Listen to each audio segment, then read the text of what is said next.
Welcome to my YouTube channel. I hope आप लोग अच्छे होंगे।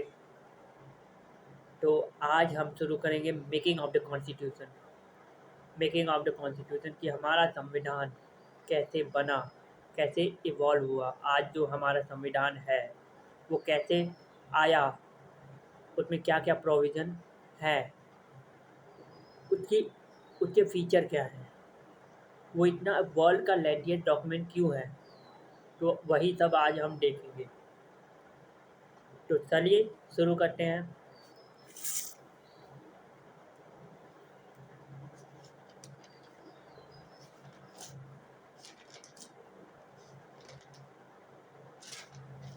तो पिछले पिछले के लेक्चर में हमने हिस्टोरिकल बैकग्राउंड ख़त्म किया था। इंडियन इंडिपेंडेंट एक्ट 1947 तक हमने कवर कर लिया था। अब अपनी आज़ादी हो गई है और पाकिस्तान भी चला गया है, मतलब पार्टीशन के ऊपर पाकिस्तान भी चला गया है, मुस्लिम लीग अपना चली गई है। संविधान सभा में की जो सीट्स है वो रिड्यूस हो गई है, क्योंकि पाकिस्तान चला गया है, मुस्लिम लीग सारी, तो उसकी सीट रिड्यूस हो गई है।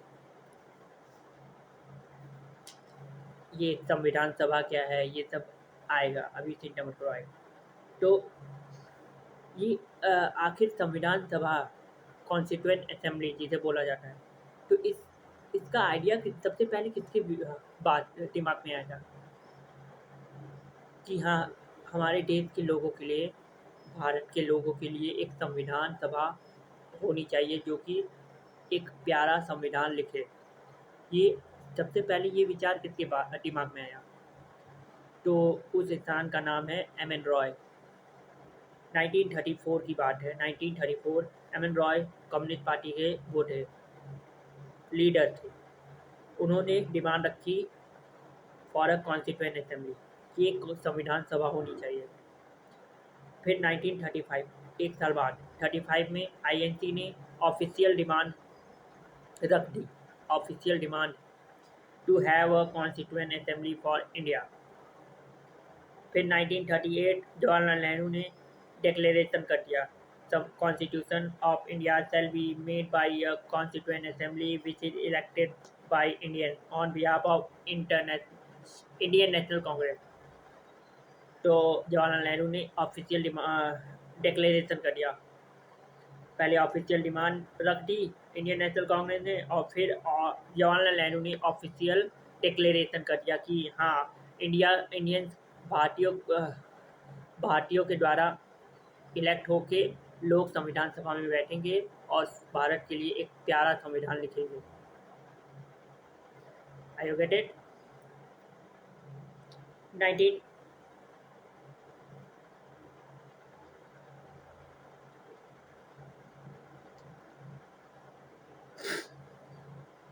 तो 1939 38 के बाद एक साल बाद 39 में आईएनसी इंडियन नेशनल कांग्रेस ने एक रेजोल्यूशन को पास किया। फिर 1940 में 1940 में ब्रिटिश गवर्नमेंट ने अगस्त ऑफर प्रपोज किया, जिसको एक्सेप्टिंग दिस डिमांड, और इस डिमांड को उसमें एक्सेप्ट किया गया अगस्त ऑफर में।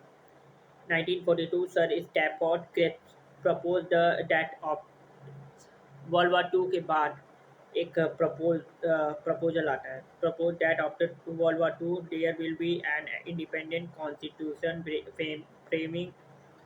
तो एक इंडिपेंडेंट कॉन्स्टिट्यूशन होना चाहिए, लेकिन मुस्लिम लीग एक्सेप्ट नहीं की, did not accept. Muslim league चौसले थे, मुस्लिम लीग के भी। 42 के बाद 46 1946 1946 three cabinet member of British government, कौन कौन? A V Alexander, Patrick Lawrence और सर स्टैफोर्ड क्रिप्स, वही sir Stafford Cripps propose the independent and partition cabinet mission plan was accepted. Cabinet mission plan को accept कर लिया जाता है इस वाले में। फिर अब आइए formation of constituent assembly. Constituent assembly संविधान सभा का फॉर्मेशन कैसे बना? 1946 इलेक्शन होते हैं संविधान सभा के लिए जुलाई अगस्त में। तो उसमें कुछ इलेक्टेड होते हैं और कुछ नॉमिनेटेड मेंबर होते हैं। इंडियन नेशनल कांग्रेस की जो पार्टी है उसने 208 मुस्लिम लीग से को 73 सीटें, मुस्लिम लीग को कांग्रेस को सबसे ज़्यादा सीट 208, और बाकी जो बची कुची है वो अदर को छोटी मोटी पार्टी है 15 सीट। फिर प्रिंसली स्टेट को 93 सीट, प्रिंसली स्टेट को 93 सीट दी गई थी, लेकिन वो डिड नॉट ज्वाइन, मतलब डिड नॉट ज्वाइन, अभी वो लोग ज्वाइन नहीं किए लेकिन बाद में ज्वाइन करेंगे। तो अभी आज़ादी नहीं हुई है, मतलब आज़ादी हो गई है, पिछले इलेक्शन में हो गई है, इंडिपेंडेंट एक्ट आ गया था, लेकिन अभी ये सब 1946-47 में आज़ादी मिलती है। तो ये बैकड्रॉप की कैसे हमारा संविधान सभा बना, ये बैकड्रॉप है। संविधान सभा कैसे बना, उसकी पहली मीटिंग कब हुई, तो ये सब फला फला।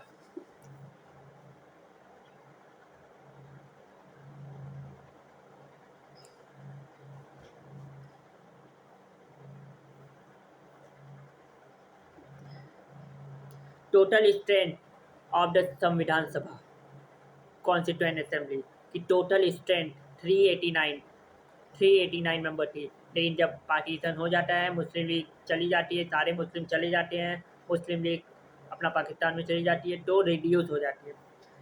ब्रिटिश इंडिया में 292 प्लस 4, ये 292 प्लस 4 296, यानी कि गवर्नर प्रोविंस के और चीफ कमिश्नर प्रोविंस, तो ये दोनों के मिला के 296।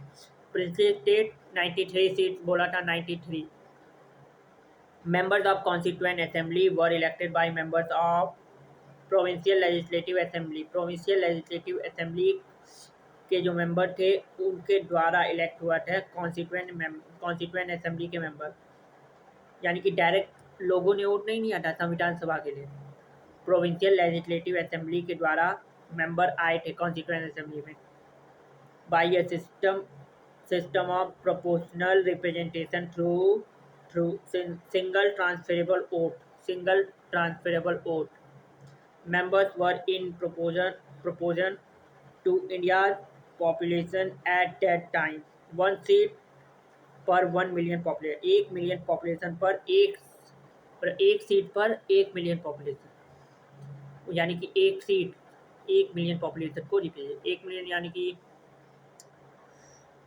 1 मिलियन मतलब इंडिया के हिसाब से 1 crore.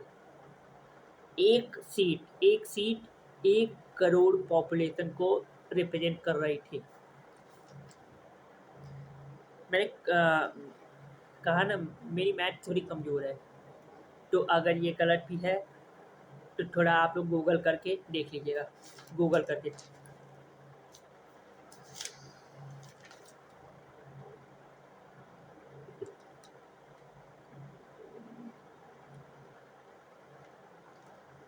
One million population.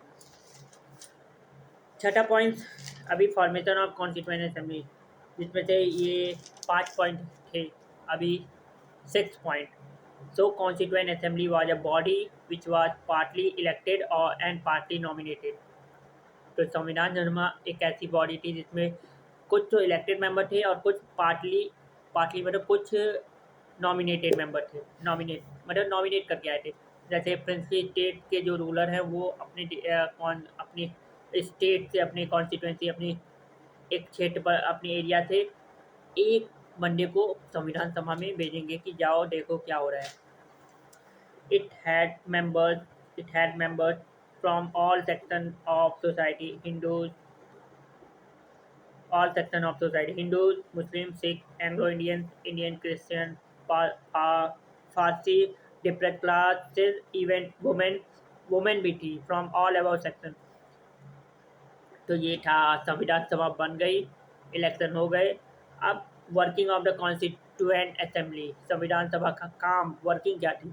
Health, इसकी पहली मीटिंग 9 दिसंबर 1946, 9 दिसंबर 1946, 9 दिसंबर 1946, 9 दिसंबर 1946, ठीक है।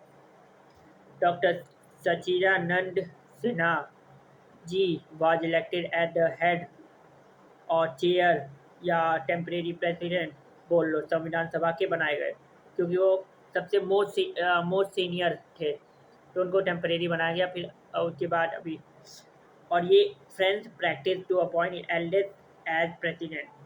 वो एल्डेस्ट थे, सबसे ऊपर थे, बोला ना सीनियर थे, मोस्ट सीनियर।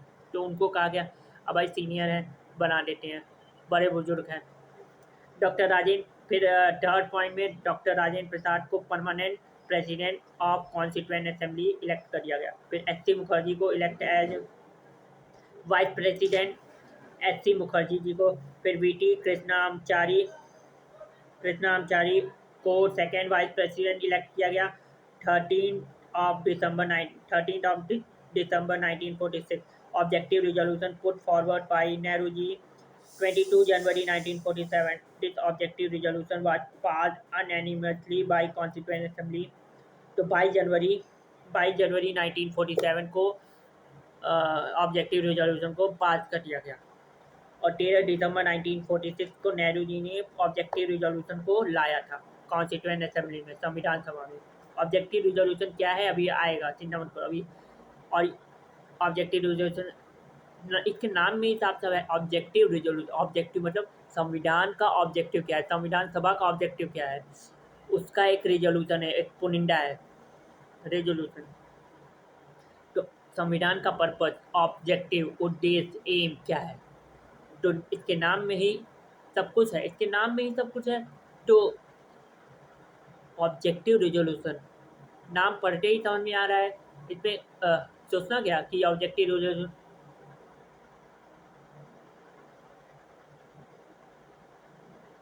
ऑब्जेक्टिव रेजोल्यूशन क्या है, इसके नाम में ही है। नाम पढ़ो समझ में आएगा कि ऑब्जेक्टिव रेजोल्यूशन क्या है। संविधान का ऑब्जेक्टिव बता रहा है, पर्पस, कि हाँ संविधान सभा में लोग बैठे हैं तो वो क्या करेंगे, उनका ऑब्जेक्टिव क्या है, वो क्या करेंगे, संविधान कैसे बनाएंगे, इसकी शुरुआत कहाँ से होगी संविधान की, और इसका अंत कहाँ से होगा, इसमें क्या क्या प्रोविज़न होंगे। तो ये फला फला चीज़ें हैं। अभी आएगा, चिंता मत करो, अभी बताऊँगा ऑब्जेक्टिव रेजोल्यूशन, फिर भी मैं बताऊँगा। मैं तो बस इतना कह रहा हूँ कि नाम पढ़ के भी हम समझ सकते हैं कि उसका क्या पर्पज़ है, उसको लाने का पर्पज़ क्या है।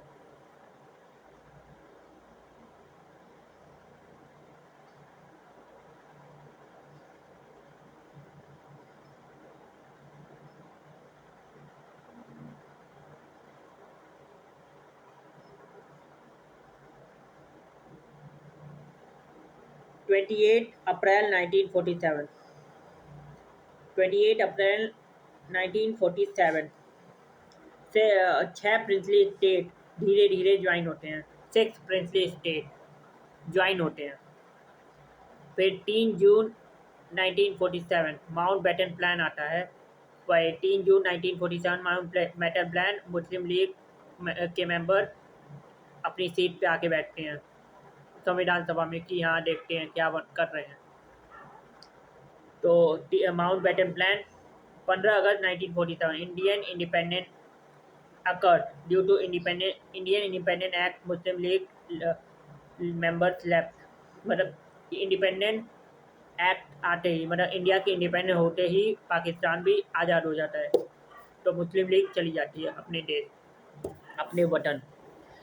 Indian independent act made Constituent Assembly a fully sovereign body which was free to make any constitution for free India।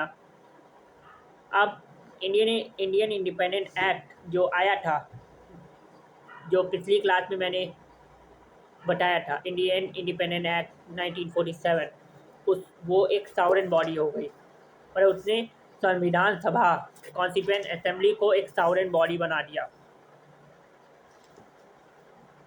एक सावरन बॉडी बना दिया। सावरन बॉडी मतलब इंडिपेंडेंट, जिसके ऊपर अब अंग्रेज या कोई भी अदर पावरफुल कुछ नहीं है, वो इंडिपेंडेंट है, उसके ऊपर कोई नहीं है।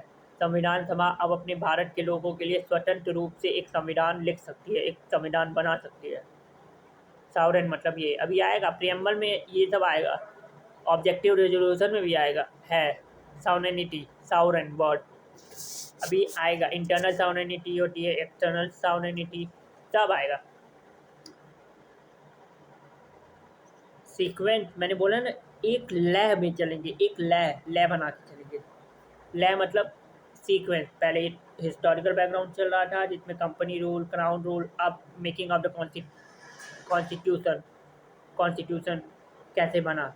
उसके बाद फिर पहला पेज आएगा प्रियम्बल, फिर union and it's territory, sequence, एक सीक्वेंस में पॉलिटी हमारी चलेगी। पॉलिटी एक सीक्वेंस में चलेगी कि आपको कन्फ्यूजन ना हो, कन्फ्यूजन, क्योंकि सबसे बड़ी दिक्कत होती है कन्फ्यूजन की। इतने सारे सोर्सेज अवेलेबल है यूट्यूब पे, इतनी सारी बुक है, लक्ष्मीकांत हो गई, यूपीएससी वाला हो गई, पीडब्ल्यू से, तो अलग अलग प्रकार के सोर्सेज हैं। तो उन सारे सोर्सेज की तरफ नहीं भागना है, एक अपना खुद का सोर्स बनाना है।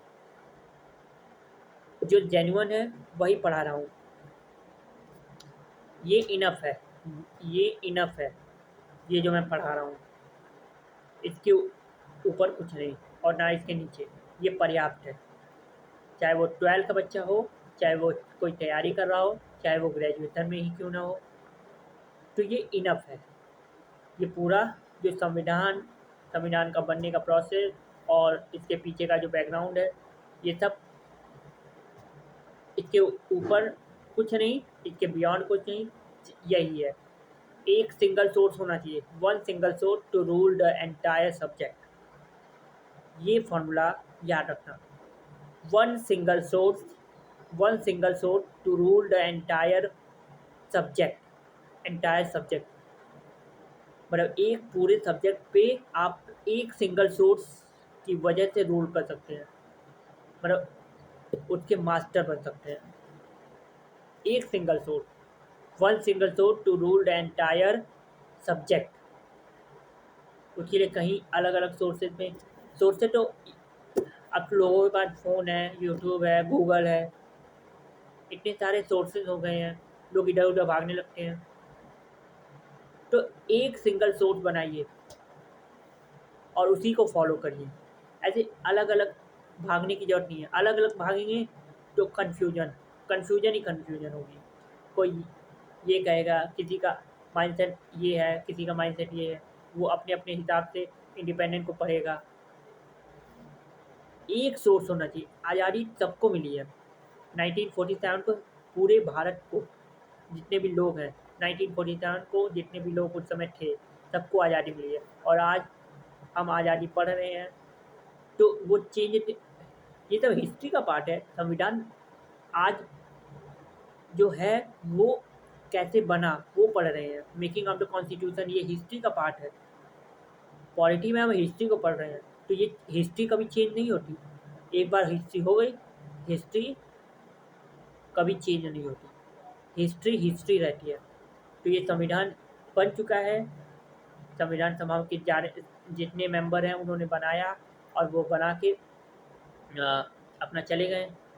हमारे देश के लोगों के लिए एक प्यारा संविधान लिखा और वो लोग अपने अपने समय के हिसाब से नेचुरल, किसी की नेचुरल डेथ हुई, किसी की एक्सीडेंटल जैसे भी हुआ होगा, तो वो लोग अपना चले गए इतना प्यारा संविधान लिखकर। अब इस संविधान का जो पार्लियामेंट है, अब वो अपना कॉन्स्टिट्यूशनल अमेंडमेंट करे,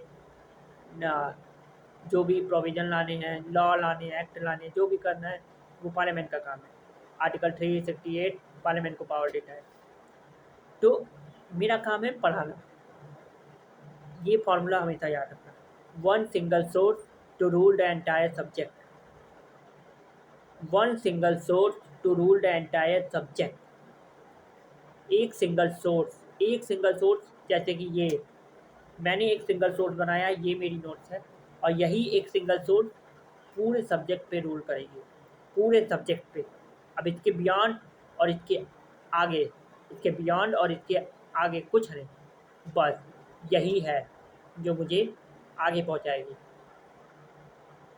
तो एक single source to rule the entire subject, history के लिए भी वही, पॉलिटी के लिए भी वही, ज्योग्राफी के लिए भी एक एंटायर, एक रूल, मतलब एक single source to rule the entire geography, पूरे जगह, इंडियन इंडियन हो या फिजिकल हो या वर्ल्ड हो, कोई भी, एक सिंगल सोर्स, एक सिंगल सोर्स होना चाहिए to rule the entire subject, entire subject,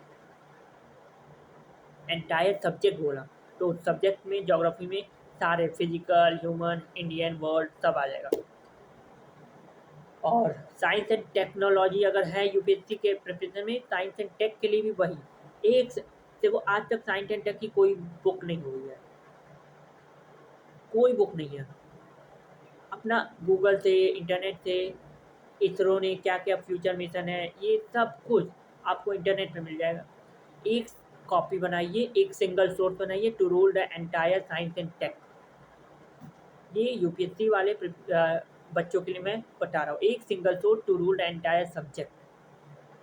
एक सिंगल सोर्स होना चाहिए to rule the entire subject. ये मैं बार बार फॉर्मूला इसलिए बोल रहा हूँ कि दिमाग में फिट हो जाए, दिमाग में फिट लॉक हो जाए। एक सिंगल सोर्स बहुत, मैं भी यही कर रहा हूँ, एक सिंगल सोर्स। बुक तो है, बुक में भी एक ही बुक को फॉलो करिए, या तो लक्ष्मीकांत हो पॉलिटी के लिए, या तो कोई अलग इंस्टीट्यूशन की, क्योंकि अब तो ऑनलाइन मिल रही है बुक अलग अलग अलग प्लेटफॉर्म से। फ्लिपकार्ट हो गया, PW स्टोर, मतलब इतने सारे वो हैं। लेकिन एक बुक होनी चाहिए, चाहे वो सभी बुक में एक ही कंटेंट होगा, किसी में बढ़ा चढ़ा के होगा, किसी में कम होगा, कंटेंट सेम होगा, बस थोड़ा वर्डिंग को एक्स्ट्रा कर दिए होंगे ताकि उससे मोटी हो जाए। नहीं, कंटेंट वही होगा। तो चाहे वो आप लक्ष्मीकांत को प्रेफर करें, चाहे वो कोई भी अनदर हो, लेकिन हाँ, लक्ष्मीकांत को एक बार पढ़ना चाहिए, क्योंकि इसमें बहुत कॉम्प्रिहेंसिव तरीके से है, एकदम इलाबोरेट करके, कॉम्प्रिहेंसिव वे में इलाबोरेट करके है, कॉम्प्रिहेंसिव एकदम। लक्ष्मीकांत पढ़ना चाहिए एकदम, उससे पता चलेगा कि हाँ, हमारी पॉलिटी कैसी है और कैसी थी, ब्रिटिश एरा के समय कैसी थी, और आने वाले जो मतलब आज है उसमें पॉलिटी कैसी हुई। तो ये सब उसमें मिलेगा। लक्ष्मीकांत मैंने पढ़ी नहीं है, अभी मैंने पढ़ी नहीं है, लेकिन मुझे आइडिया है, क्योंकि मैंने बोला ना, इतने सारे फ़ोन तो मेरे पास भी है, इंटरनेट अवेलेबल है, यूट्यूब है। तो मैंने रिव्यू देखा कि इन लक्ष्मीकांत कैसी है। मैंने पढ़ा नहीं है, लेकिन मुझे पता है लक्ष्मीकांत की बुक कैसी है। लेकिन फिर भी मैं यही कहूँगा, एक सिंगल सोर्स हो पूरे एंटायर सब्जेक्ट पे रूल करने के लिए, one single source to rule the entire subject. कुछ ज़्यादा टाइम लग गया, चलिए आगे ख़त्म करना है, मेकिंग ऑफ द कॉन्स्टिट्यूशन भी। तो Indian independent act made constituent assembly a fully sovereign body which was free to make any constitution for free India. ठीक है, कॉन्स्टिट्यूएंट असेंबली के दो काम थे। पहला तो कॉन्स्टिट्यूशन बनाना under Rajendra Prasad, it made as a constituent assembly. जब जब कॉन्स्टिट्यूएंट असेंबली मिलेगी, 26 नवंबर 1949, ये डेट, जब हमारा इस डेट को हमारा कॉन्स्टिट्यूशन, जब संविधान बन के तैयार हो गया था, एडॉप्ट कर लिया गया था, बन के तैयार हो गया था पूरा, बस लागू इम्प्लीमेंट करना बाकी था पूरे देश, वो पूरे कंट्री में। तो इस दिन तक, 26 नवंबर 1949 तक, संविधान जब जब मिलेगी, संविधान में जब जब मीटिंग होगी, तो संविधान बनाया जाएगा। मतलब इस डेट तक, अंटिल 26 नवंबर 1949 तक, जब जब बैठेगी संविधान सभा में लोग, जब जब मिलेंगे राजेंद्र प्रसाद जी के अंडर में, तो उस समय हम बातचीत करेंगे कि हाँ, ये प्रोविज़न होना चाहिए, ये होना चाहिए। तो फ्रेमिंग पहला function, framing the constitution, framing the constitution, और दूसरा making ordinary laws for the country. अब भाई 1949, 26 नवंबर 1949 तक में संविधान बन के तैयार होता है। उस 1947 में आज़ादी हुई, और 1950 जब 1950 जब लागू हुआ, तो 47 से लेके 50, 1947 से लेके 50 तक, इस बीच में ये जो समय है, इस बीच में देश को कौन चलाएगा? अंग्रेज तो जा चुके हैं, अंग्रेज चले गए हैं। तो 1947 से लेके 1950, ये जो टाइम पीरियड है, इस फेज में कौन देश को चलाएगा? तो इंटरिम गवर्नमेंट। इंटरिम यानी इलेक्शन तो हुए नहीं है, 1952 में होंगे पहला इलेक्शन होगा, और पहला इलेक्शन जब तक हो नहीं जाता, संविधान बन जाए तब ना पहला इलेक्शन हो। उसी में इलेक्शन कमीशन, इलेक्शन की प्रोसीजर हैं, होंगे। तो उस वही इंटरिम मतलब टेम्परेरी, यानी कि इंटरिम गवर्नमेंट के पीएम वही थे जवाहरलाल नेहरू। उन्होंने पूरे देश की बागडोर संभाली थी 1947 से लेके 1950 तक। ये जो टाइम पीरियड है, संविधान भी बन रहा है और देश भी चल रहा है। देश तो चल ही रहा है, रेलवे ट्रेन ये सब तो चल ही लोगों के डेली बेसिस के जो काम है वो तो चल ही रहे हैं। लोग जॉब पे जा रहे हैं, अपना जो भी है खेती बाड़ी जो भी है वो तो अपना लोग कर ही रहे हैं। मतलब संविधान भी बन रहा है और लोगों के डेली बेसिस के जो काम है वो भी हो रहे हैं। तो देश को चलाने के लिए ऑर्डिनरी मतलब कानून नियम होने चाहिए। कहीं किसी के घर में चोरी हो गई या ये छोटे मोटे, और फिर अब अंग्रेज चले गए हैं तो इंडिया आज़ाद हो गया, एक सॉवरेन बॉडी है। तो इंडिया को इंटरनेशनल रिलेशन भी तो मेंटेन करना होगा। तो संविधान तो बन रहा है लेकिन इसीलिए ऑर्डिनरी लॉ बोला गया, मेकिंग ऑर्डिनरी। मतलब जब संविधान लागू हो जाएगा तो ये सारे लॉ निरस्त हो जाएंगे, ख़त्म हो जाएंगे। मतलब अब इनका कोई मतलब नहीं है। संविधान एक रियल कानून बन गया है, रूल ऑफ लॉ बन गया है। तो जब ऑर्डिनरी लॉ ये जो चल रहा था इसकी क्या जरूरत, संविधान बनने के लागू होने के बाद इसका काम खत्म हो जाएगा। ये बस जब तक संविधान बन रहा है, फ्रेमिंग हो रहा है, तो तब तक के लिए ये मेक ऑर्डिनरी लॉ छोटे मोटे लॉ लाएंगे कि चोरी करने पे इतना होगा, ये होगा, फला होगा, ठिकाना होगा। तो ऑर्डिनरी लॉ सामान्य कानून for the country chair under जीवी मावलंकर, और ये जीवी मावलंकर जी के अंडर वो था, मतलब इनके अंडर में ये सारे ऑर्डिनरी लॉ बनते थे। Made day to day law for working of India, work India तो काम कर ही रही है। Continued till first election of free India 17 April 1952। ये वो डेट है जब हमारा पहला फर्स्ट इलेक्शन, पहला चुनाव होता है। एक्सपर्ट कमेटी ऑफ कांग्रेस की एक्सपर्ट कमेटी बन जाती है, संविधान सभा के बनने से पहले ही बन जाती है। Even before the first meeting of constituent assembly, संविधान सभा की पहली मीटिंग से इवन बिफोर, पहले ही, it was the expert committee which determine the future road map of India, the constitution which will come into effect and nature of free India. Granville Austin. तो मतलब इन्होंने एक्सपर्ट कमेटी ने पहले से decide कर लिया था कि फ्यूचर रोड मैप क्या होगा इंडिया का, संविधान कैसे हम लागू करेंगे, संविधान में क्या क्या होगा, और फ्री इंडिया का नेचर क्या होगा। ठीक है।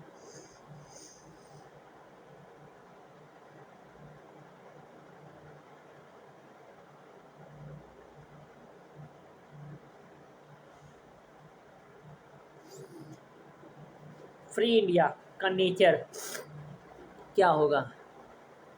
Sorry for disturbance, sorry for disturbance.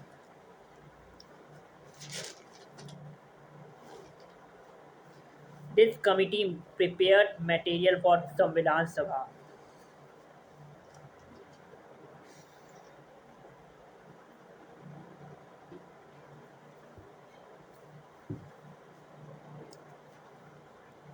Procedure to be adopted in Samvidhan Sabha, संविधान सभा ही बोलूँगा मैं, क्योंकि चाहे संविधान सभा इंग्लिश में भी हम लिख सकते हैं संविधान, SAMDHIVAN, संविधान सभा।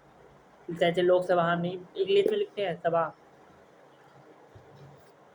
House of the people. Constituent assembly थोड़ा वो लगता है, अंग्रेजों वाला लगता है, इसीलिए मैं संविधान सभा ही बोलूँगा। Appointment of various committee, autonomous areas, provincial areas, powers and center power, princely state, amending power, draft of objective resolution का draft, all of this, that is appointment and working of expert committee, was under the umbrella of cabinet mission plan। ये सब कुछ cabinet mission plan का जो umbrella था उसके under में ये सब हुआ। अब आते ऑब्जेक्टिव रेजोल्यूशन क्या है। ऑब्जेक्टिव रिजोल्यूशन क्या है? Objective resolution fundamental principle of constitution and philosophy of constitution constituent assembly. मतलब ऑब्जेक्टिव रिजोल्यूशन मैंने पहले ही बताया था, फंडामेंटल प्रिंसिपल है संविधान का, कॉन्स्टिट्यूशन का फंडामेंटल प्रिंसिपल है, फंडामेंटल सिद्धांत है, प्रिंसिपल है, डॉक्ट्राइन है, प्रिंसिपल है, थ्योरी भी बोल सकते हैं।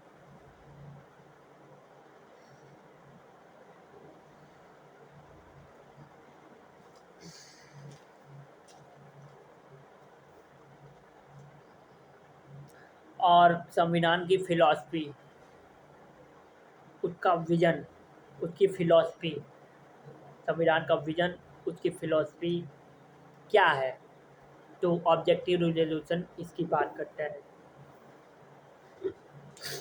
Fundamental principle of constitution and philosophy of the constitution, संविधान की फिलॉसफी और संविधान का फंडामेंटल सिद्धांत। Constituent assembly formally resolved to make India a sovereign republic, to make India a sovereign republic, to make India a sovereign republic. Republic monarchy नहीं है, Republic है। Monarchy यानी राजा का बेटा राजा, रिपब्लिक यानी कि लोग डिसाइड करेंगे कि पावर किसके हाथ में होगी, लोग, जनता, वी द पीपल।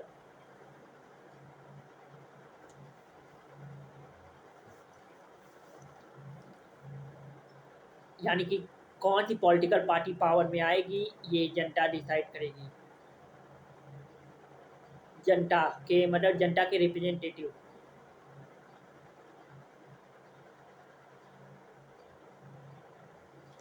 जनता के लोग, जनता के लोग कह रहा हूँ, जनता, we the people of India.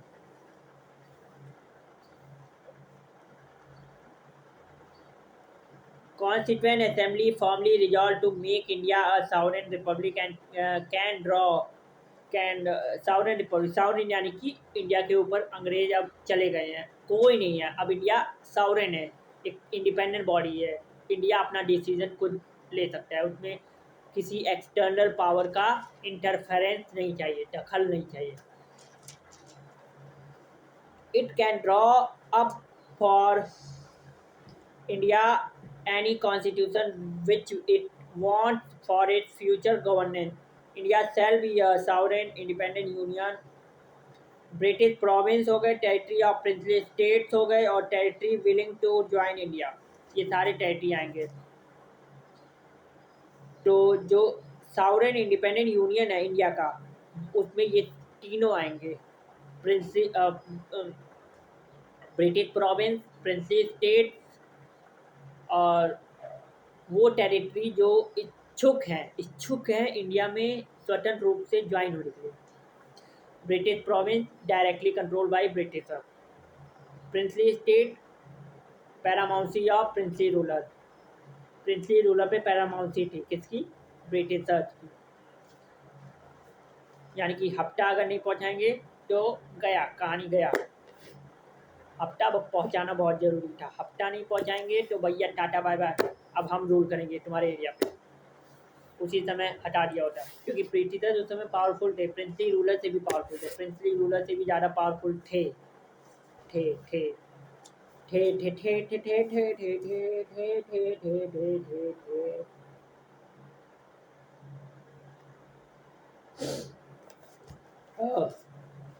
People of India are the source of all power, यानी ये ऑब्जेक्टिव रिजोल्यूशन की बात है।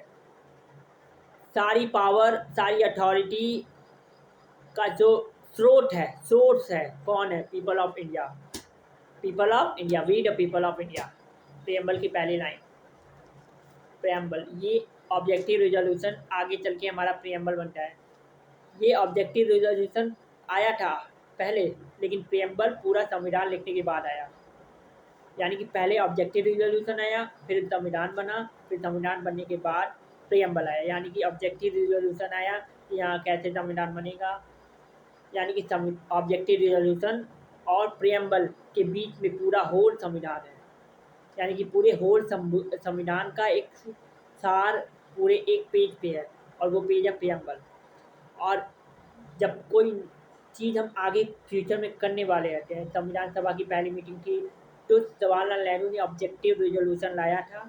ऑब्जेक्टिव रिजोल्यूशन इसलिए लाया था कि हम क्या करेंगे आने अब संविधान सभा में जब जब बैठेंगे तो हम क्या करेंगे, पर्पज़ क्या होगा। तो ये ऑब्जेक्टिव रिजोल्यूशन इसलिए आया था। और उसके बाद जब ये पता लग गया, ऑब्जेक्टिव रिजोल्यूशन पास हो गया, ऑब्जेक्टिव रिजोल्यूशन जब पास हो गया और हमें पता चल गया कि पर्पज़ क्या है, हम आगे क्या क्या करेंगे, प्रोविज़न क्या क्या डिबेट होगी, और ये भी पता चल गया कि सोर्स ऑफ अथॉरिटी कौन है, वी द पीपल है, मतलब पीपल ऑफ भारत की पूरी 140 जो भी उस समय की पॉपुलेशन थी, भारत की पॉपुलेशन ही रियल पावर है, भारत की पॉपुलेशन रियल पावर है, real authority, real power, real जो पावर है, सत्ता किसके हाथ में होगी, सरकार के नहीं, लोगों के हाथ में सत्ता होगी। ये जो सिस्टम है पूरा संविधान ने लोगों को दिया है कि आप ही मेन पावर हो, मेन सोर्स ऑफ अथॉरिटी है, मुख्य स्रोत ऑफ अथॉरिटी, पावर, शक्ति, क्योंकि हमारा देश डेमोक्रेटिक रिपब्लिक है। People of India shall be granted, shall be granted subject to law and order, subject to law and order, subject to law and order, subject to law and order, subject to law and order, क्या क्या है subject to law and order, justice, social, ये सारे word preamble में भी है, social, economical और political, equality of status, opportunity before the law, freedom of thought, expression, belief, faith, worship, occasion, association, action, adequate safeguard for minorities, backward and tribal areas, depressed and other backward classes। तो ये है objective resolution. Objective resolution member कौन कौन से थे संविधान सभा में, main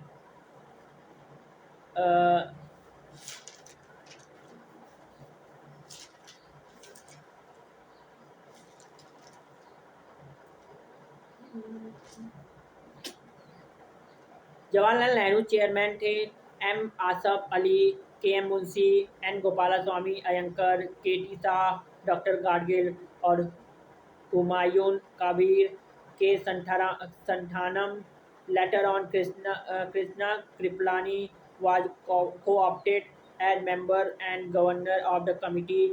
The committee has 2 sitting, इस कमिटी की 2 सिटिंग थी। ये सारे क्या है, ये सारे एक्सपर्ट कमिटी के लोग हैं, एक्सपर्ट कमिटी जो पहली मीटिंग से पहले बैठे थे, इवन बिफोर। पहली मीटिंग नई दिल्ली में हुआ था 20 से 22 जुलाई 1946 और दूसरी सेकेंड मीटिंग बॉम्बे में। पहली मीटिंग न्यू दिल्ली, दूसरी बॉम्बे में 15 अगस्त to 17 August 1946।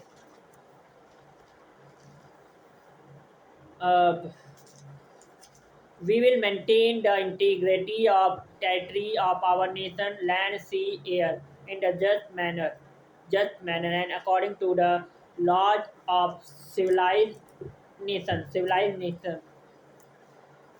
It will, it shall attain its rightful place in the world as it was in ancient times.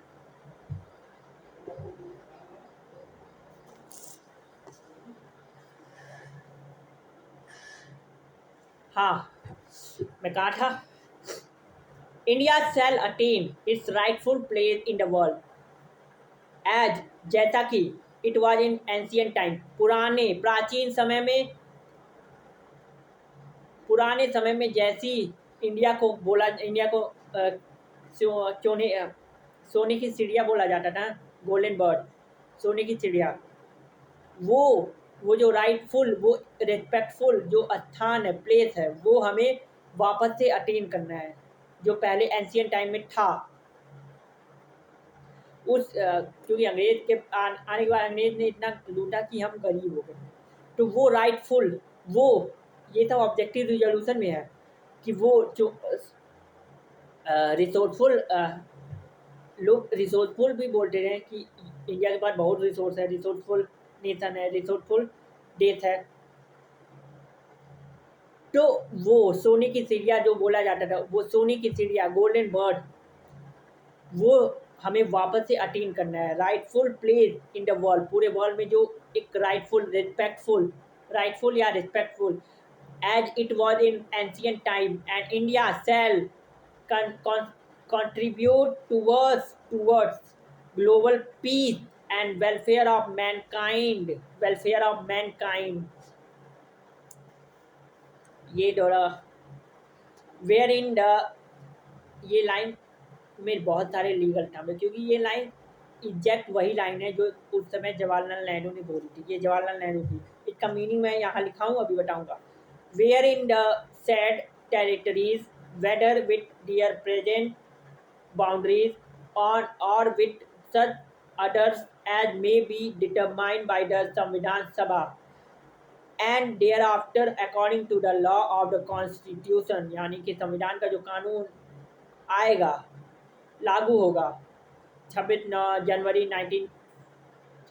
1950, तो संविधान का जो कानून है उसके अनुसार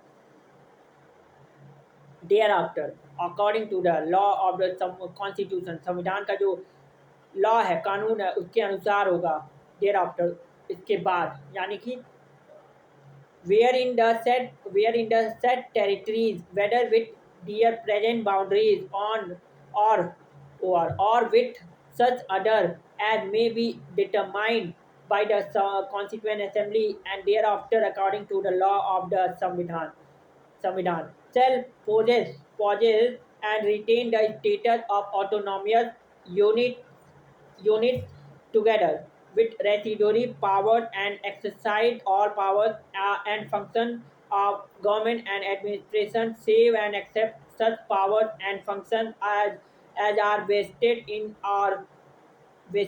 or assigned to the union or or as are inherent or implied in the union or resulting therefrom। समझ में नहीं आएगा मीनिंग, इस ये जो पूरा मैंने बोला यहाँ पे मीनिंग लिखी है। मीनिंग मतलब सिंपल शब्दों में, ये पढ़ने बैठोगे तो एग्जाम नहीं दे पाओगे, क्योंकि ये वो लाइन है जो जवाहरलाल नेहरू ने एग्जैक्ट बोली थी, मतलब ये सारे एग्जैक्ट वर्ड थे जो बोले थे जवाहरलाल नेहरू ने उस समय। स्टेट मीनिंग है, meaning state will be all powerful and self ruling, they get to be everything which is part of administration unless constitution specifically gives that power to union। state as we know, state powerful होगी, मतलब यही है इस पूरे में कि जो state है यानी सरकार है वो पावरफुल है, ऑल पावरफुल, और वो सेल्फ रूलिंग है। They get to be everything, वो सब कुछ है। Which is part of administration unless constitution specifically give देता है that power to union government को, सेंट्रल केंद्रीय सरकार को, यूनियन गवर्नमेंट को। 1949 को क्या होता है, May 1949 ratified India membership to commonwealth. By July 1947 को adopted national flag, by July 1947 national flag, हमारे देश का जो राष्ट्रीय ध्वज नहीं तिरंगा, नेशनल फ्लैग एडॉप्ट किया जाता है by July 1947। 24 January 1950 adopted national anthem, national song, elected doctor Rajendra Prasad ji as first president of India. Rajendra Prasad ji as first president of India. 24 जनवरी 1950 को डॉक्टर राजेंद्र प्रसाद को भी इलेक्ट किया जाता है, पहला प्रेसिडेंट, पहला राष्ट्रपति, भारत का पहला राष्ट्रपति इलेक्ट होता है 24 जनवरी 1950। और नेशनल एंथम, नेशनल सॉन्ग को भी एडॉप्ट किया जाता है। Elected doctor Rajendra Prasad ji as first president of India. अब थोड़ा कमिटी की बात कर ले, संविधान सभा की कमिटी। संविधान सभा, इन ऑर्डर फॉर संविधान सभा टू फंक्शन एज ए संविधान making body as well as an interim parliament, there were, वो संविधान सभा जो है वो इंटरिम पार्लियामेंट भी है, टेम्परेरी। इंटरिम यानी टेम्परेरी, परमानेंट नहीं है। संविधान बनने के बाद संविधान सभा एबॉलिश हो जाएगी, डिजॉल्व हो जाएगी। इंटरिम यानी टेम्परेरी पार्लियामेंट भी है, as well as there were various committees which took up different task of the country's future governance. There were 8 major committee, 8 major थी और कुछ माइनर थी। कमिटीज ऑफ द संविधान सभा, major committee. Major committee Jawaharlal Nehru union power committee, union constitution committee, state committee Jawaharlal Nehru के हाथ में थी। Doctor Rajendra Prasad steering committee, rules of procedure committee. Sardar Patel provincial constitution committee, advisory committee. और इस एडवाइजरी कमिटी में पांच सब कमिटी थी, 5 सब कमिटी। और इस कमिटी में 5 सब कमिटी थी, sub committee. Doctor B R Ambedkar, ये सबसे हीरोइक काम था, मेन काम यही था बी आर अम्बेडकर का। ड्राफ्टिंग कमिटी, ड्राफ्टिंग संविधान के जितने भी प्रोविजन थे उनको ड्राफ्ट करना, ड्राफ्टिंग कमिटी, ये सबसे हीरोइक काम था, बहुत इम्पोर्टेंट काम था ड्राफ्टिंग कमिटी का, जो ड्राफ्ट करना था संविधान। डॉक्टर बी आर अम्बेडकर, इसीलिए तो इंडियन आर्किटेक्ट बोला जाता है, Indian architect of Indian constitution, father of the Indian constitution, ये सारे टाइटल मिलते हैं बी आर अम्बेडकर जी को। भाई इन्होंने बहुत कल उनका 14 अप्रैल को बर्थडे भी था बी आर अम्बेडकर का, वो भी 135वां बर्थडे था, मतलब 135वां साल हो गए, 135 135 डे कंप्लीट हो गए हैं उनको जन्म लिए, इस धरती पे जन्म भी हो गया। 135वां वो एनिवर्सरी थी, बर्थ एनिवर्सरी। उन्होंने फौज फेस किया था, लोअर कास्ट जाते थे, पता नहीं क्या क्या नाम रखा है। अरे हिस्ट्री पढ़ते हैं ना, ब्राह्मण तो लोगों को आउटसाइडर, ये जो काम करते थे उस हिसाब से उनका नाम रखा गया, चंडाल, ये कोई नाम होता है चंडाल, मतलब ये सब वही लोग हैं। फिर समय के हिसाब से फिर दलित, लोअर कास्ट, मतलब ये क्या है। मैं कभी कभी सोचता हूँ कि इस समाज को डिवाइड करने की ज़रूरत क्या थी। चलिए इंडिया में कास्ट सिस्टम यूनिक नहीं है, पूरे वर्ल्ड में कास्ट सिस्टम है, यूरोपियन, फ्रांस, मतलब हर देश में कास्ट सिस्टम है।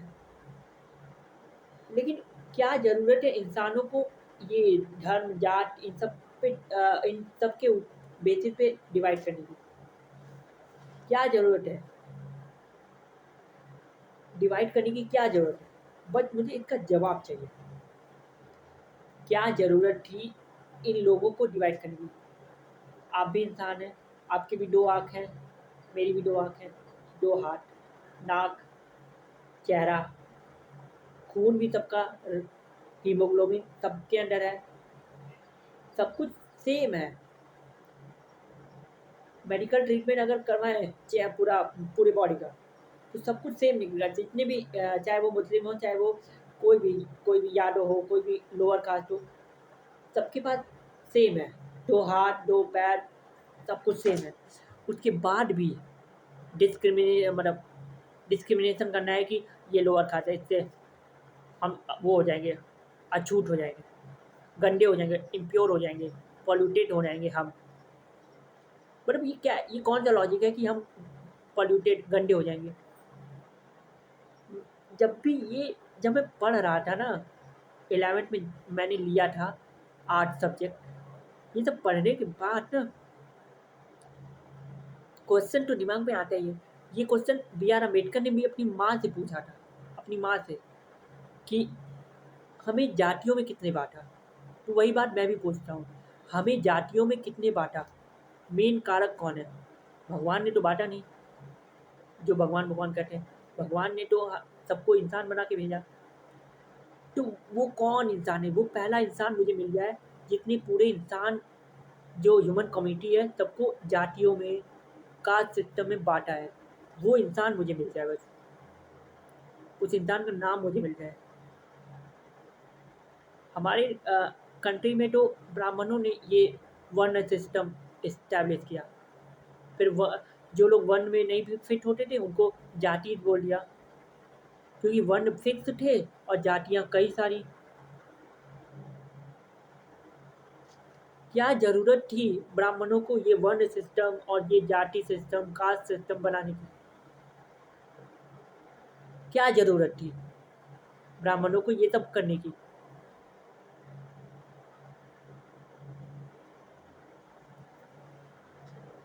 मैं देखो, पॉलिटी पढ़ाते पढ़ाते मैं हिस्ट्री पे चला गया, वो भी कास्ट सिस्टम, क्योंकि कल अम्बेडकर जयंती थी।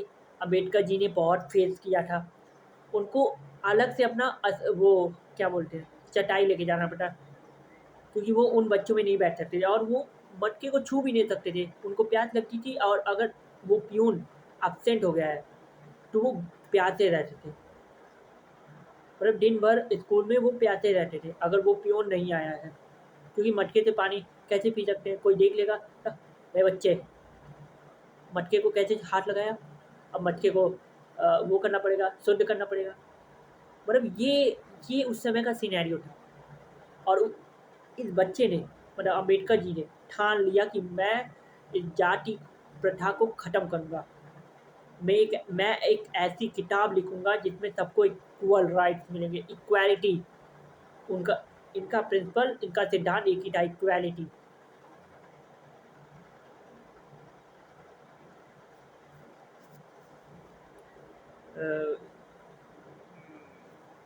Minor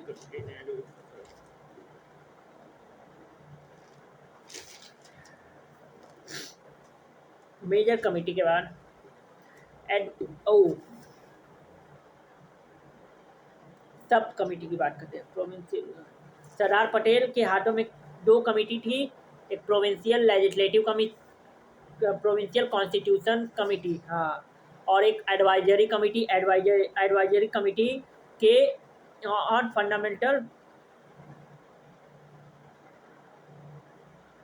fundamental right, minorities and tribal and excluded areas, Sardar Vallabh Bhai Patel के अंडर में था। तो कौन कौन से? FR fundamental rights sub committee JP Kripalani, minority sub committee HC Mukherjee, north west frontier tribal areas and Assam excluded and partial excluded areas sub committee Gopinath Bordoloi, excluded and partially excluded area other than those in Assam sub committee AV Thakkar, North Western Frontier Tribal Area sub committee not available, never function। तो ये सारी सब committee थी advisory committee के under में, मतलब सरदार वल्लभ भाई पटेल के under में।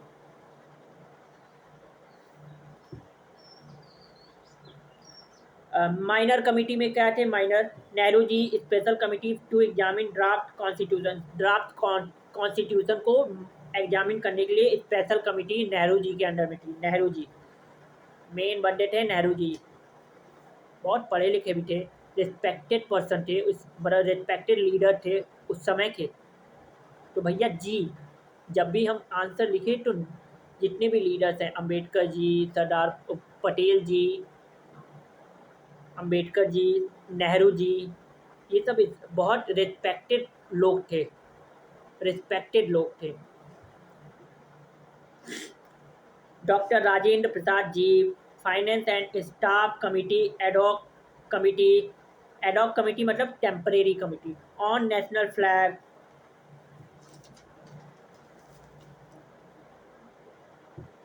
Dr.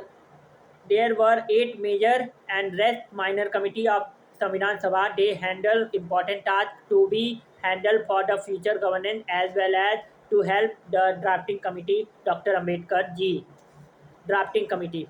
Most important setup on 29 August 1947 published first draft of constitution.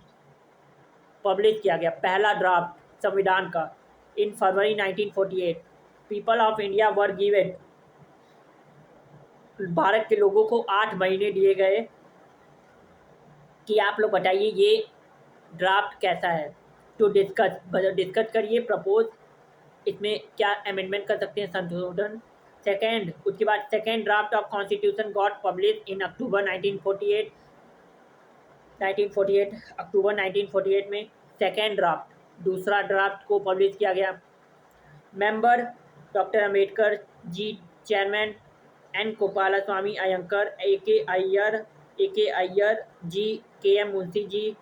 ये सब डॉक्टर क्यों लगाए? क्योंकि ये लोग पीएचडी उस समय के वेल एजुकेटेड लोग थे, डॉक्टर रिस्पेक्टफुल थे, इतने रिस्पेक्टफुल लीडर थे कि अगर आंसर लिखते वक्त हम घमंड दिखाएंगे ना तो भैया एग्जामिनर नंबर काटेगा। ये बहुत रिस्पेक्टफुल लोग थे और इतना प्यारा संविधान लिखा है तो उस नाते तो आप लोग रिस्पेक्ट दे ही दीजिए। जी लगाइए, डॉक्टर लगाइए, ये सब लगाइए। और उनकी आत्मा को कितना ठेस पहुँचेगा कि हम उनका डिसरिस्पेक्ट कर रहे हैं। चलो आप लोग गांधी जी की बुराई करते हो, वो तुम लोगों का अपना वो है, लेकिन वो भी एक रिस्पेक्टेड लीडर थे, लॉयर थे, सॉरी लॉयर कह रहा हूँ, बैरिस्टर थे। जितने भी लीडर आज़ादी आंदोलन के में थे, जिनका भी नाम हमने सुना है, वो सारे सम्मान के हकदार थे, हकदार सम्मान के, मतलब दे डिजर्व रिस्पेक्ट। जितने भी लीडर थे, चाहे वो गांधी जी क्यों ना हो, रिस्पेक्ट करना चाहिए।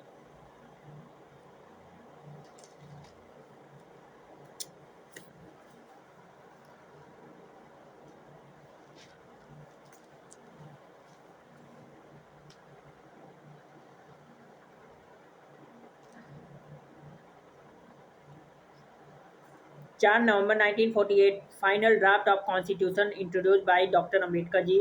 5 डेज जनरल फर्स्ट रीडिंग, पहली रीडिंग हुई थी 5 दिन। उसके बाद 15 नवंबर 1948 second reading, point to point discussion, 600 plus amendment propose किए गए और 2400 प्लस अमेंडमेंट डिस्कस हुए। 17 5 बार रीडिंग हुई थी एक ड्राफ्ट की। तो सोच लो कितनी बार रीडिंग हुई है एक ही ड्राफ्ट के ऊपर। तो इतना लैंडिएज, और ये इतना वर्ल्ड का लैंडिएज हो गया, इतनी अच्छे फीचर, इतनी बार डिस्कस हुए, इतनी बार रीडिंग हुई, इतनी बार अमेंडमेंट हुए उसी समय। उसके बाद भी आज कितनी कॉन्स्टिट्यूशनल अमेंडमेंट है।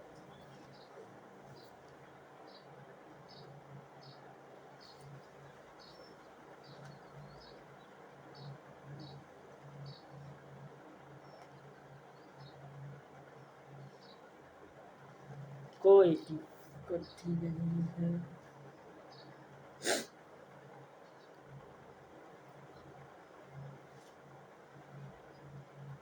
17 अक्टूबर 1949 सेकेंड रीडिंग एंडेड। 14 नवंबर 1949 थर्ड रीडिंग होती है। 26 November 1949 doctor Ambedkar ji motion, the constitution as settled by the assembly was passed। 26 November 1949 284 members signed the constitution and constitution was adopted and enacted and given to the people of India। Bharat के लोगों को दे दिया गया। Constitution originally had 395 articles in 22 parts along with preamble and its schedule, some provision of the Samvidan came into effect on 26 November 1949 itself. 1949 कुछ provision तो संविधान के 26 November 1949 को लागू हो गए थे, जैसे कि इलेक्शन। भाई इलेक्शन को तो लागू करना ही पड़ेगा। सिटीजनशिप,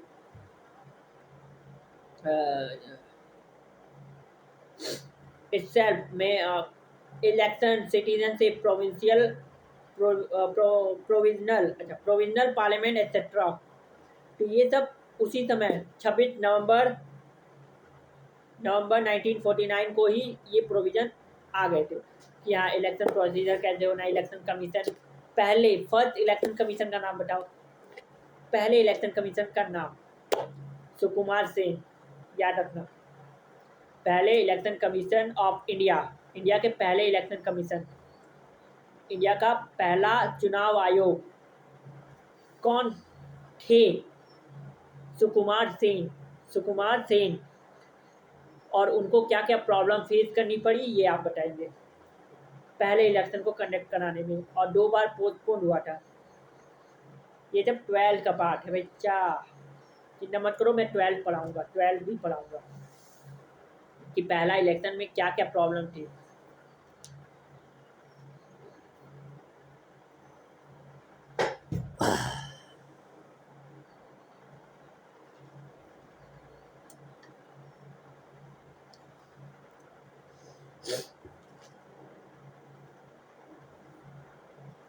छब्बीस जनवरी 1950 rest of the constitution came into force known as the date of commencement.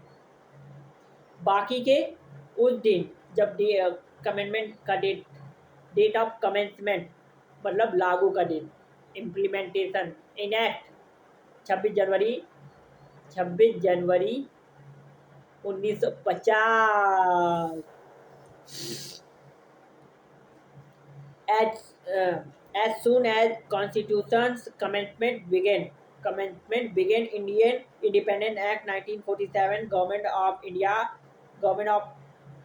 1935, etc.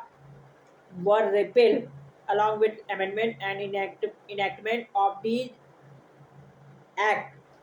Constitution did not repeal abolition of Privy Council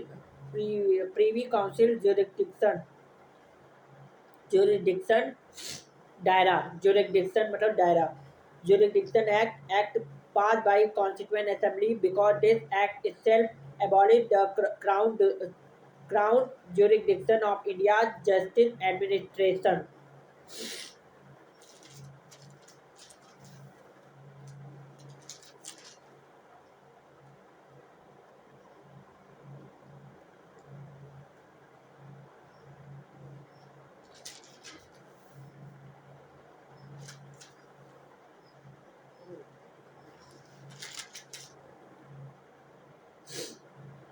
Crown jurisdiction. In Hindi text of the Constitution, originally the Constitution of India did not make any provision with respect to an authoritative text of the Constitution in the Hindi language. Authoritative letter. बाद में a provision in this regard was made by the 58 Constitutional Amendment Act of 1987. तो जब originally जब संविधान बना था तो कोई ऐसा प्रोविज़न नहीं था कि हिंदी लैंग्वेज में हमारा जो संविधान है वो होना चाहिए। हिंदी लैंग्वेज के लिए कोई वो ओरिजिनली कोई provision did not make any provision, कोई प्रोविज़न नहीं था। अथॉरिटेटिव टेक्स्ट हिंदी में नहीं था, हिंदी लैंग्वेज में नहीं था, इंग्लिश में था। बाद में letter provision 58 constitutional amendment, 58th constitutional amendment of 1987. This amendment inserted a new article 394A. इस amendment ने एक नया आर्टिकल ऐड किया, एक नया आर्टिकल जोड़ा। नया आर्टिकल कौन सा? 394 394 क्लॉज ए, जब कोई नया आर्टिकल जुड़ता है तो उस नंबर के आगे एक अल्फ़ाबेट लग जाता है, अल्फ़ाबेटिकल लेटर, तो इसीलिए ए है 394 ए, 394 ए, आर्टिकल 394 ए, क्योंकि ये नया आर्टिकल है तो इसके आगे ए लगेगा, क्योंकि एक आर्टिकल पहले से ही है 394 वाला उसी समय का, तो उसके आगे अल्फ़ाबेट लगा दो ए, तो समझ में आएगा कि हाँ ये एक अमेंडमेंट वाला आर्टिकल है, यानी एक नया आर्टिकल है 394 A. In the last part of the संविधान, संविधान का सबसे आखिरी पार्ट कौन सा? Part 22 part 22 part 22 part 22 part 22 part 22 part 22।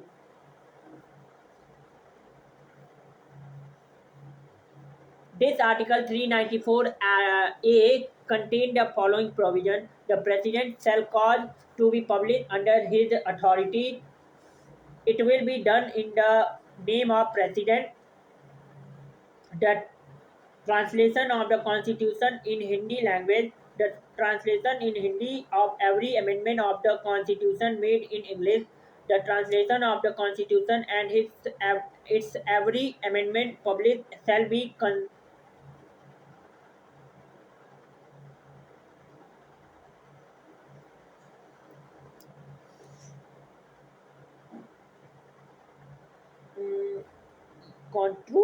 कॉन्ट्रू, ये क्या लिखा है? To have same meaning as the original text in English, जो इंग्लिश में ओरिजिनल टेक्स्ट है उसी की सेम मीनिंग होगी, यानी कि इंग्लिश में जो है वो है, पर उसी को हिंदी में ट्रांसलेट कर देंगे, यानी कि मीनिंग वही, मतलब वही होगा, मतलब वही होगा, बस खाली लैंग्वेज अलग होगी। यानी कि हमारा संविधान बाइलिंगुअल है, एक हिंदी में और एक इंग्लिश में, और ये दोनों अथॉरिटेटिव है।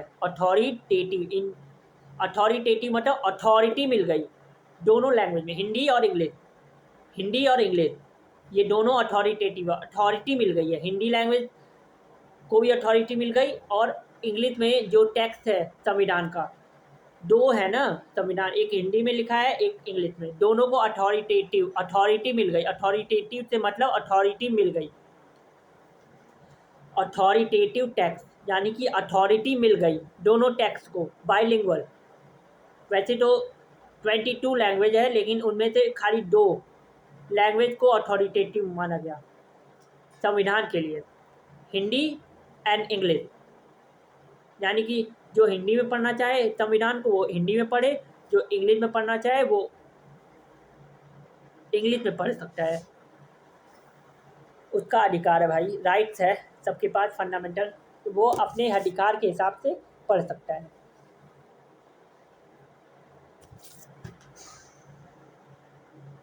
The translation of the Constitution and its every amendment published shall be deemed to be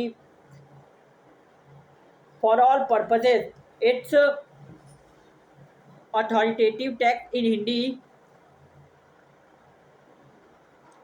constitution का ट्रांसलेशन है और उसका जो अमेंडमेंट, हर अमेंडमेंट है, every amendment publish shall be deemed to be for all purposes its authoritative text in Hindi. Hindi में जो authoritative text माना गया है ऑल पर्पज, उसका जो ऑल पर्पज होगा वो बहुत, और उसको जो पब्लिश किया गया है वो बहुत डीम होगा, धीरे। अब उस समय तो इतनी टेक्नोलॉजी थी नहीं, इसीलिए डीम मतलब यहाँ पे स्लो को, मतलब बहुत टाइम ले रहा था पब्लिश करने में हिंदी वाले टेक्स्ट को। आलोचना, criticism of constituent assembly, not a sovereign body, it was form on the scheme of cabinet mission plan, time consuming, 2 साल 11 महीने 18 day, nominated by Hindus because that was the majority, lawyer politician domination, most members were legal luminaries, बहुत सारे member legal, यानी कि बहुत सारे member lawyer थे, political domination था। मोस्ट मेंबर वर लीगल लुमिनरीज, लुमिनरीज मतलब लीगल, जिनको लीगल यानी कि जिनको लॉ की समझ हो, माने जाने लॉयर थे B R Ambedkar, law making उन्होंने पढ़ाई की थी, वो भी इंग्लैंड लंदन से। तो लीगल मतलब लॉ के जो टेक्निकल टर्म होते हैं उनकी अच्छी समझ, लुमिनरीज, लीगल लुमिनरीज, अच्छी समझ। पॉलिटिकल डोमिनेशन भी था, डोमिनेटेड बाय कांग्रेस, कांग्रेस भी डोमिनेट कर रही थी। It was the biggest party at that time,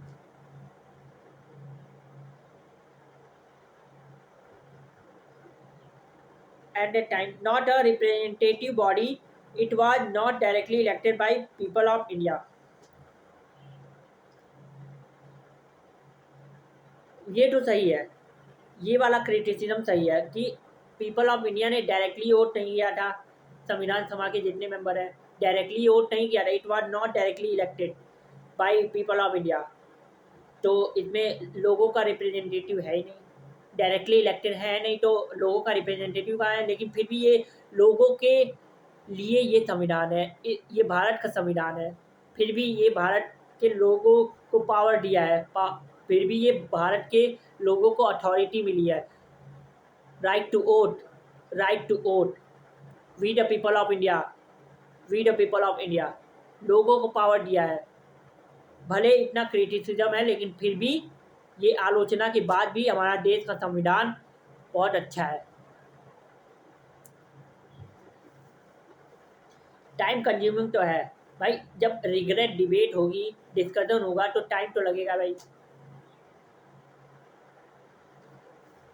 तो यही था, क्रिटिसिज्म हो गया, तो hats off to you, thank you very listening patiently.